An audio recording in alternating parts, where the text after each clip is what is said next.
দর্শক, এই মুহূর্তে আপনাদের সঙ্গে আমি যুক্ত হয়েছি বগুড়া সদরের ঠিক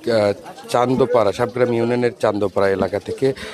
আপনাদের এই মুহূর্তে একটি শোক সংবাদ যেটি আমি জানাতে চাই যে আমজনতার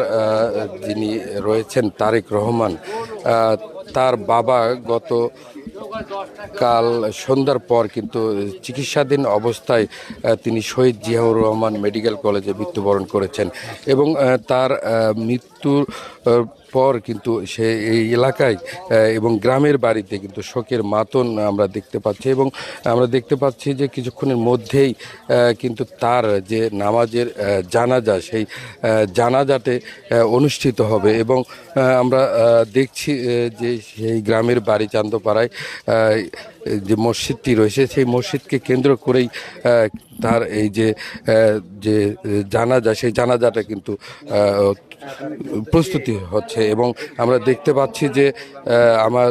যে এখানে কিন্তু তারেক রহমান তিনি কিন্তু এসেছেন তার বাবার লাশ নিয়ে এখানে এসেছেন জানাজা করার জন্য। এখানে কিন্তু তার প্রথম জানাজা অনুষ্ঠিত হবে এবং দ্বিতীয় জানাজা অনুষ্ঠিত হবে বগুড়া সরকারি শাহ সুলতান কলেজের পাশেই তাদের যে বাড়িটি রয়েছে, দ্বিতীয় বাড়ি রয়েছে, সেখানে তার জানাজা অনুষ্ঠিত হবে এবং আমরা এই এলাকার গণ্যমান্য ব্যক্তির সঙ্গে এবং তার বাবার যারা সমবয়সী রয়েছে তাদের সঙ্গে আমরা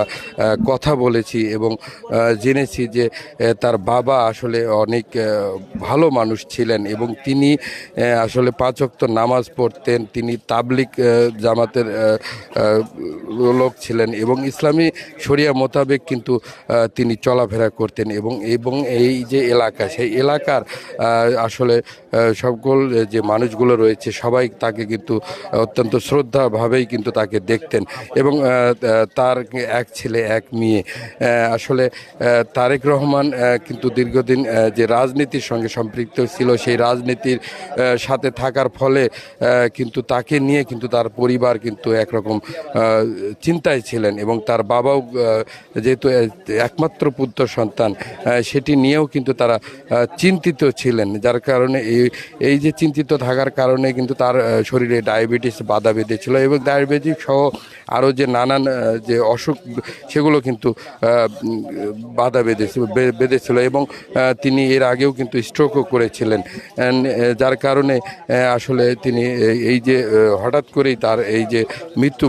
মৃত্যুবরণে কিন্তু তারেক রহমানেও দেখছি যে একরকমের বাকরুদ্ধ হয়েছেন এবং তার পরিবারের যে লোকজন রয়েছে তাদের সঙ্গেও কিন্তু আসলে কথা বলছেন। আমরা দেখছি তারেক রহমান তার যে চাচারা রয়েছেন এবং গ্রামের বাড়িতে তার যে আত্মীয় স্বজন যারা রয়েছে তাদের সঙ্গেও কিন্তু তিনি কথা বলছেন। আমি একটু কথা বলবো তারেক ভাইয়ের সঙ্গে, আসলে এই সময়টাকে, এই শোকটাকে তিনি কিভাবে ধরে রাখছেন। না, আমরা তো একটু আগেও বলছিলাম পরিবারকে অনেক বঞ্চিত করি সব সময়। এটা খারাপ লাগা যে বাবাকে যথাযথ সেবা করতে পারি নাই, করা উচিত ছিল। সে জায়গা থেকে সন্তান হিসেবে পরিবারকে সবসময় বঞ্চিত করছি। শুধু আমি না, আমরা যারা রাজনৈতিক কর্মী সবার দ্বারাই পরিবারের ক্ষতি হয়, সঠিকভাবে চিকিৎসা দেওয়া যায় না, তারপরে যে সময়টা থাকা প্রয়োজন সে সময় থাকা যায় না, রাজনৈতিক প্রোগ্রাম কর্মসূচি, তো এই করতে করতে বাবা চলে গেল আর কি। দোয়া চাই সবার কাছে, বাবার ভুল ভ্রান্তি থাকলে বা আমার ভুল ভ্রান্তি থাকলে সবার কাছে ক্ষমা চাই, দোয়া করবেন সবাই। দর্শক, আসলে এই যে আর কিছুক্ষণের মধ্যেই কিন্তু তার যে জানাজা, সেই জানাজাটি অনুষ্ঠিত হবে এবং তার যে দ্বিতীয় জানাজা সেটি সরকারি শাহ সুলতান কলেজের পাশেই তাদের যে দ্বিতীয় বাড়ি রয়েছে সেখানে জোহরের নামাজ পরে কিন্তু অনুষ্ঠিত হবে। দর্শক, এই তারেক রহমানের বাবার জানাজার খবরাখবর নিয়ে এইটি ছিল আমার কাছে সর্বশেষ।